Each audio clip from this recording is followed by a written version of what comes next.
Hey, Facebook land and Facebook friends. I am back again today. And just to confirm, the rumors are true. The whole family is moving, has absolutely nothing to do with Mindy being pregnant. We're excited for that. A lot of people guessing on the gender since we've got four girls in a row. But we'll have a fun, exciting video on that, I'm sure, down the road when we find out for sure what we're having. But just wanted to go ahead and hop on today and tell you our amazing story of this move. So, this goes right along with the things that I've been learning as well as the things that I've been teaching on living intentionally. And yesterday I put up a post about fear and something that I've said about fear before. And I wanted to talk about that today because that's really what brought us this move. I mean, you can see I've been moving today. I'm not dressed up at all. I'm not like combed or, nothing like that. So, we're getting out of here. We're getting into a newer, bigger home. And so we're excited about that. But I want to talk to you about what led us to this decision. So about a year ago, almost a year ago exactly, we got into the home that we're in right now. And it's an older home and it needs some repairs and fixing up and things like that. And so we got into the home and, hey, Daly, how you doing? Glad to see you. Zoe, glad to see you on there. Nicole. Anyhow, so we got into this home. At the time, we talked to the owner. We said, hey, can we rent it for a little bit? We're still trying to sell our other one and we can rent this. And then when that sells, so on and so forth. He said, yeah, that's fine. So then ours sold and we went to the bank. We were getting ready to finance this. And basically, to make a big, long story short, the bank wanted things fixed in this home before they'd lend on it. They either wanted things fixed or they wanted an agreement where the price would come down. And the owner and I, over the past year, we couldn't make things work. We weren't seeing eye to eye on things. So I'm stressing about this at the end of April. I'm sitting there, I'm going out of my mind, I'm stressing. I'm like, man, I got to get this house financed. I got to come to terms with this guy, the owner. We got to get the house, but the house has these major repairs that need to be done. The roof, the electrical, there's leaks, there's half the outlets aren't working, and things that we knew we would have to fix up, but it turned out to be a little bit worse off than we expected. So I'm just like, what am I going to do? Because not only do I have to make money to make sure that we, can support everything that we need, but then on top of that, I've got to make extra money to get this house fixed up like that, right? Like every extra penny is going to go to getting this house in a condition that, we want it to be in. So I'm stressing about this and I'm looking in the mirror. I'm getting ready for the day and I'm looking in the mirror in the bathroom and I hear a voice and it sounded a lot like my voice. And the voice said, what is the worst case scenario? If you don't get the house, what's the worst case scenario? And I thought about it for a minute and I thought, okay, if we don't get the house, because there's not a lot of housing here in Gunnison, it's not like we can just, hop over, find another rental or something like that. It's very limited. I mean, the population of the prison up the road is more than this entire town.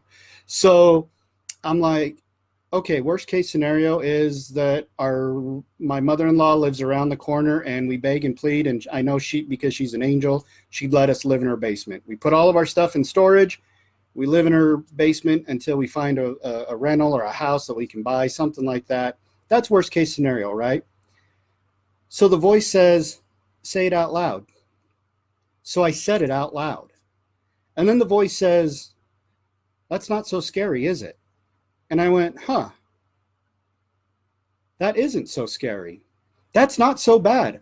Our worst case scenario is not that bad. It's not that scary. I love my mother-in-law. Most people, they talk about not loving their mother-in-law or having issues. I love her. And I know, like I said, she is an angel here on earth. I know she would bend over backwards if we got put in that situation. So then I talked to Mindy about this. And this fear, right? This fear and this pressure that was just riding back here just went poof. I mean, it was like vapor, just disappeared. And yeah, Daly, it is a blessing in disguise. It is a huge blessing in disguise. So 3 days after this, right? 3 days later, we're dropping off the rent check. And my wife and I, Mindy, we've already decided, hey, you know what? Whatever happens, happens, right? If we can't make it work, whatever happens, happens. We're just going to accept and be grateful, right? Be grateful for what is. So we drop off the check, and as we're dropping it off, my mom is here at the house. She's watching the littles. Mindy and I, we dropped it off. We ran up to Walmart, which is, 20, 30 minutes away from where we live, came back, and basically the owner of the house had showed up while we were gone and essentially just told her and said and left a note saying, finance or get out. I mean, that's essentially what the message was. And Mindy and I kind of looked at each other, and it was like we already had the answer. And instead of worrying, instead of stressing about, holy crud, what are we going to do? What are we going to do? It was just like this peaceful, like, okay, we're out. That's cool. Now we know the next step. So we hopped back in the car. We said, hey, just to process this and talk about it without the kids being around. Mom, do you mind watching? My mom, yeah.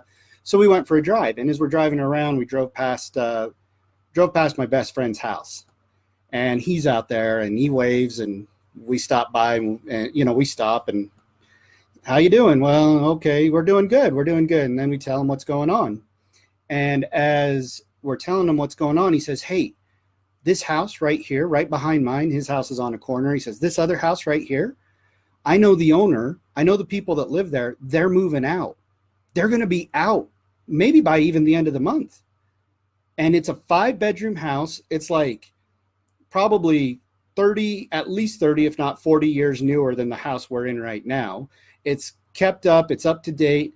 My father-in-law did all the plumbing in it when it was built. So I know that's like perfect, right? Because I know Keith, he's not going to do anything subpar.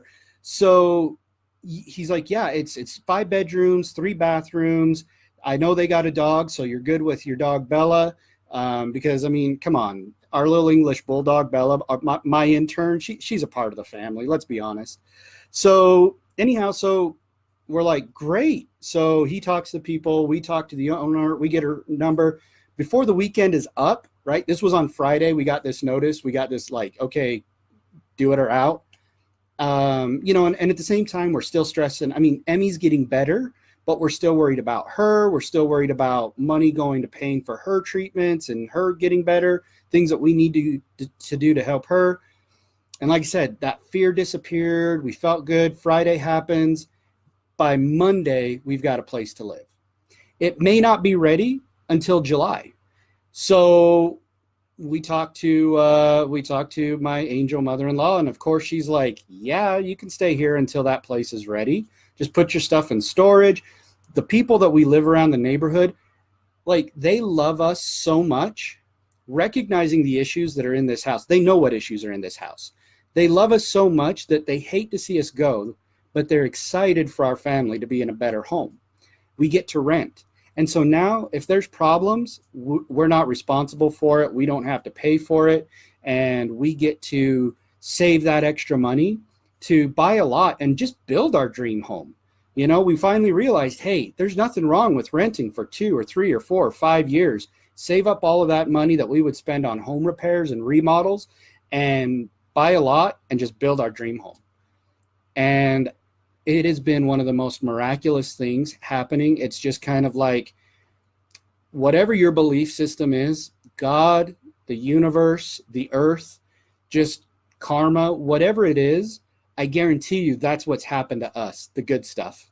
It has just been amazing. And it was after I let go of that fear. So that's my message to you guys today. I told you a story about us. Ask yourself, look in the mirror.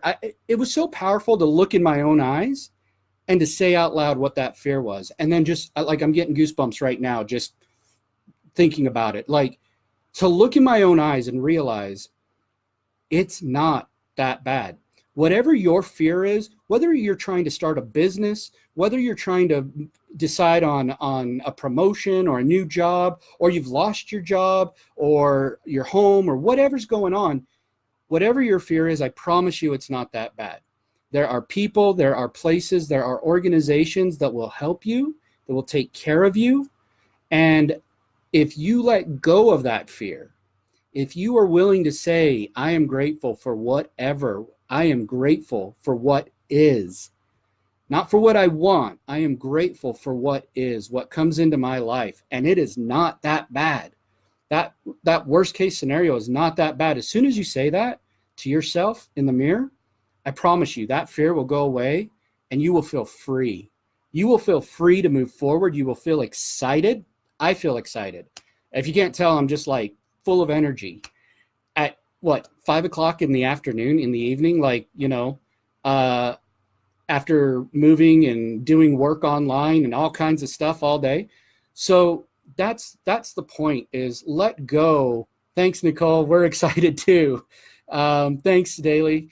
And just, let go of that fear. Look in the mirror and ask yourself, what is the worst case scenario? Then say it out loud. Say it out loud.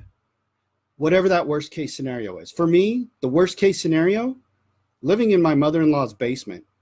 Holy cow, guys. For you, the guys that know Ardella Peterson, you know that's like, that's like 2 levels down from heaven, right? Like, she is an angel.